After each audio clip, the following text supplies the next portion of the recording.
So I saw that Jisoo from BLACKPINK said her favorite English phrase was this. My favorite English sentence is, "There's a pity." And because BLACKPINK deserve everything good on this planet, we're going to do a lesson on it. So, for example, her friend tells her that my boyfriend cheated on me, and she wants to show sympathy to give her comfort. Now, to say, oh, that's unfortunate, that's sad. Yes, she could say, oh, that's a pity, or that's a shame. But this expression is kind of interesting. So today I want to show you different ways to use this, alternatives you can use for this, and also why you probably don't want to use this expression in a situation like this.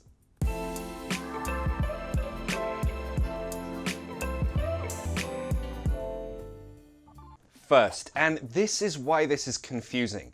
If you feel shame, you feel embarrassment or humiliation, like if you see your dad dancing at a party and he's drunk, you might feel embarrassment or humiliation. You could say this. I'm so ashamed. Remember the adjective, ashamed. Ashamed, not shame. I'm so shame, no, that's a noun. This is the adjective. I feel so, I am so ashamed.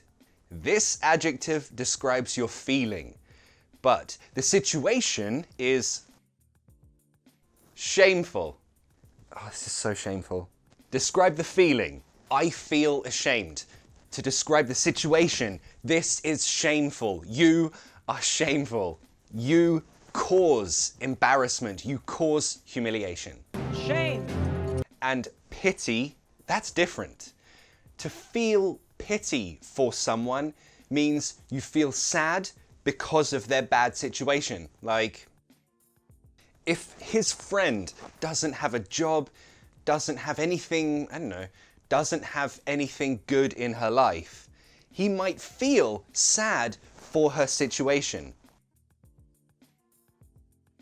As a verb, I pity her. As a noun, I feel pity for her. I feel pity for her. But definitely don't say this directly to someone. Why? Well, because you're pretty much saying, oh, you have a bad situation and maybe you don't know or you're not strong enough to get out of this situation. So people don't like when people pity them. So definitely don't say this to someone if you feel this way. It's a bit like you're saying, oh. So you want to be careful with these expressions, particularly with the intonation, because sometimes it might sound sarcastic, like you don't really mean it, you don't care about their problem. Why is that? Because that's a pity and that's a shame is really only for small bad things, not big bad things. For example, if you want to go out somewhere, but, oh, is it raining? That's a shame. I'll go out later. You see, it's bad, but it's small. It's not that big or important. And that's the feeling behind that's a shame or that's a pity. So if you said it for something big, like, what happened? Did you break your leg? That's a shame. See, it kind of sounds like you don't really care. So if it's something big, don't say that's a pity or that's a shame. So when do you use that? Remember that you're saying, ah, that's unfortunate, or maybe even, I regret that this happened. So a better example of when to use these expressions is something like this. I love you. Sure, it's a pity you have tiny baby hands, but I still love you. Really? You're not ashamed of my tiny baby hands? Never. Or, I'm really wet. It's a shame I didn't bring an umbrella. Okay, another more common way to show sympathy for someone is this. Oh, you got fired? That sucks. This isn't a swear word, but for some reason people don't like when kids say this, so keep that in mind. Also, you could say, oh, you lost your job? That's awful. Now, for pronunciation, you have some options. Me being from London, I tend to pronounce the L like an L, like a W sound. So it sounds like awful, awful. That's awful, mate. But you might want to pronounce the L the true L way. Awful. That's awful. Both are fine, both are equally correct. You just choose your favorite style. So a stronger, more vulgar, informal, swearing version of this, you could say, oh mate, that's shit. Again, remember that this is a swear word, so don't say it to your boss or any formal situation. You have an option. If you're describing the situation as an adjective, that's shit. But we can also describe the situation as a noun. In that case, we could be like, well, that's a shit. Or in the negative way, well, isn't that a shit? Again, you just choose your favorite style. So maybe she could react in disbelief, like, oh my God, he cheated on you. I can't believe it. Of course, very simply, you could just say, oh no. But stronger, you could say, no way. You're kidding.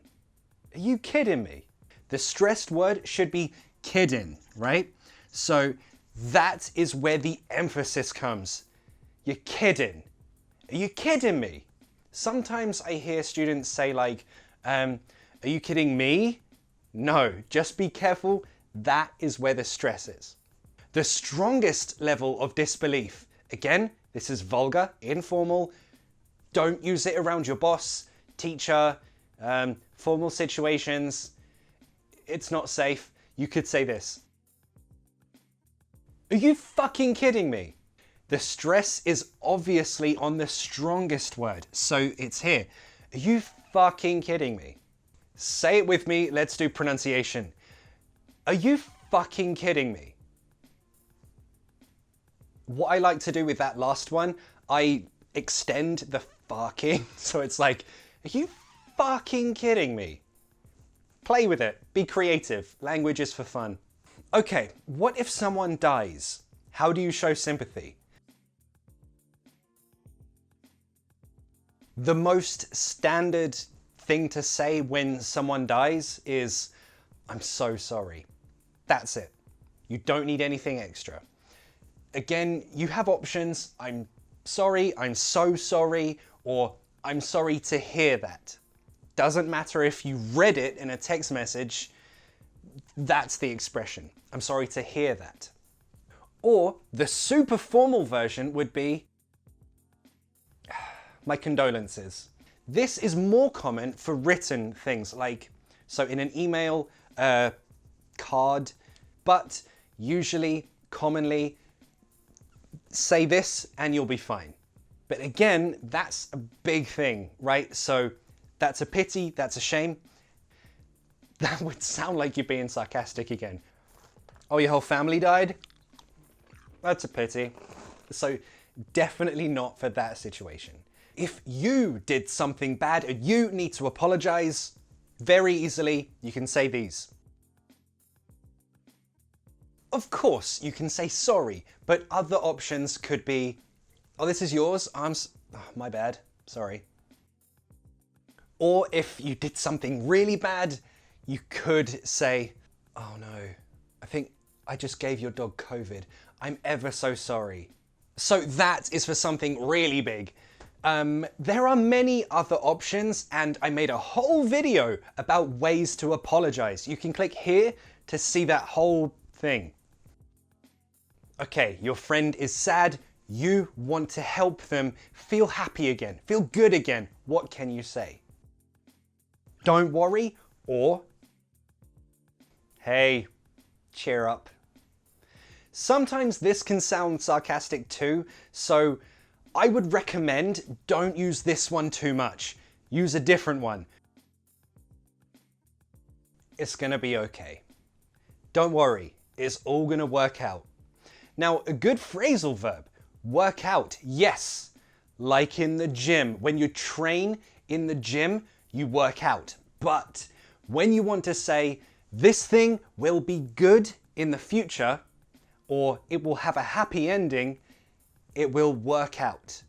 An example could be, I had a stressful day yesterday.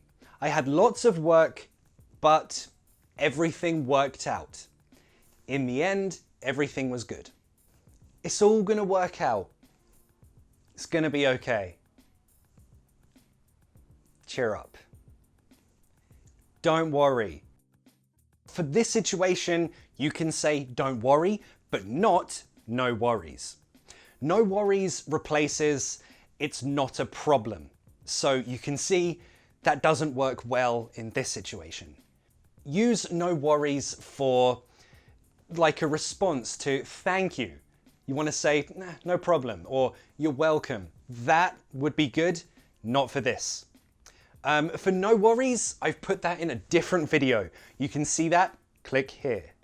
And finally, what if this person is acting like this is the biggest problem ever?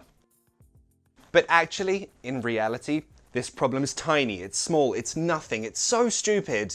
And this person should stop complaining. Say this.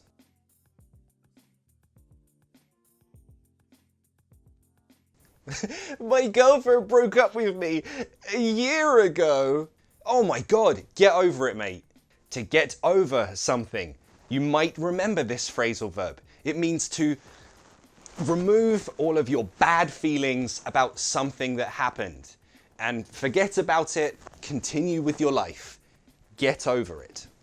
Or yes, of course, he could say, mate, get over it. It's not the end of the world. So yeah, when someone is exaggerating, these are good expressions to use. It's not the end of the world. Get over it. So for me as a teacher, it's always really fun to see people enjoying learning English. So when I saw the interview, I had to make this video. Any excuse to talk about BLACKPINK and I'm happy, basically. So have you ever had any of these situations?